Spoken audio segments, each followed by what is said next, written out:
Welcome back to part 2 of our lesson, Long Ago. Soon I'm going to read you a story called Lost in Time. But there are things I'd like you to do. Can you open your book to page 91? Page 91. At the top of this page, under part 3, are 4 statements. 4 statements that you will hear in the story. Can you read through them? Number 1, the Gobi Desert is a graveyard of dinosaurs and mammals. Number 2, the graveyard was discovered by an American expedition. Number 3, mammals were very small during the age of dinosaurs. And number 4, mammals grew bigger after dinosaurs disappeared. When you hear the story, I'd like you to think of all these statements and decide whether they are true or whether they are false. You will hear the answers in the story I will read. Lost in Time. Nearly 100 million years ago, in the middle of what is now Mongolia, there was a series of events, including a massive volcanic eruption. The ashes that scattered over wet soil of the land formed sticky mud. Meat-eating dinosaurs and other creatures in the area looking for food met an early and sudden death as they sank in the mud.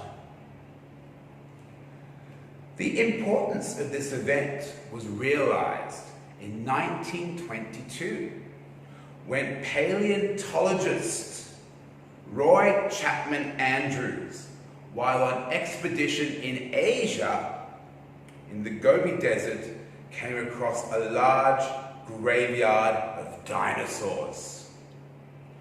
That was just the beginning. In 1993, another American expedition retraced his steps. While digging the remains of the mud pits, now giant blocks of rock, they found one strange creature after another. They even found a 2-legged predator, which weighed about 165 pounds, as well as a number of small creatures. The strange thing was that many of these creatures were mammals. The mud pits are a real discovery, as they tell us a lot about the period 100 million years ago, in the late age of the dinosaurs, when small-sized mammals and dinosaurs lived together. The mysteries of mammal evolution are now beginning to unfold, said Mike Novak, a member of that team. This discovery proves that mammals lived alongside the dinosaurs of that time, but were tiny mouse-like creatures.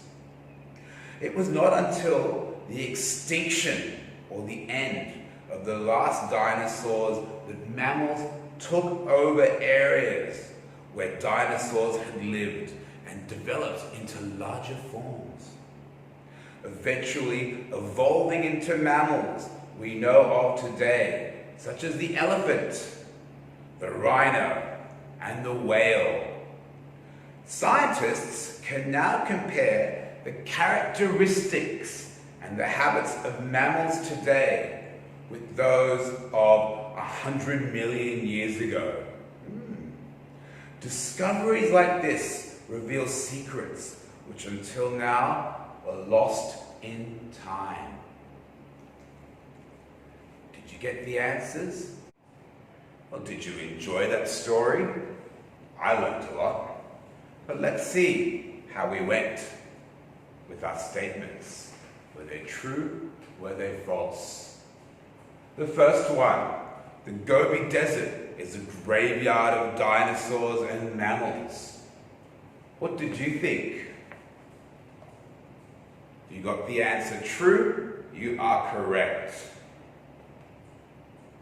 You are correct. While on an expedition in the Gobi Desert in Asia, he came across a huge graveyard of dinosaurs. The second one, a little bit trickier. The graveyard was discovered by an American expedition. True or false? Although in this paragraph, when the graveyard was first discovered, it doesn't talk about the nationality of the expedition. The second or the third paragraph tells us another American expedition, which means the first expedition was American, and number 2 is true. Number 3, mammals were very small during the age of dinosaurs. You remember in the story, when the mammals were discovered, they were small mouse-like creatures. So the answer is true. The very last one, mammals grew bigger after dinosaurs disappeared. True. Mammals started taking the environments and habitats of the dinosaurs after they disappeared, ate better food, and grew, evolved. So if you got true for 1, 2, 3, 4, well done. Okay, some homework for you. Thinking about long ago, the dinosaurs. Imagine if you were here now on an expedition. Maybe you're in the Gobi Desert or somewhere in South America, like Patagonia, a small little island. And you made a discovery, a fossil or some bones. And these bones could have been of a dinosaur or some creature who lived 100 million years ago. How would you feel? What would you do with your discovery? And do you think it's important for us in the present to preserve things from the past? And why is it important we do this? Thank you. I'll see you for the next lesson.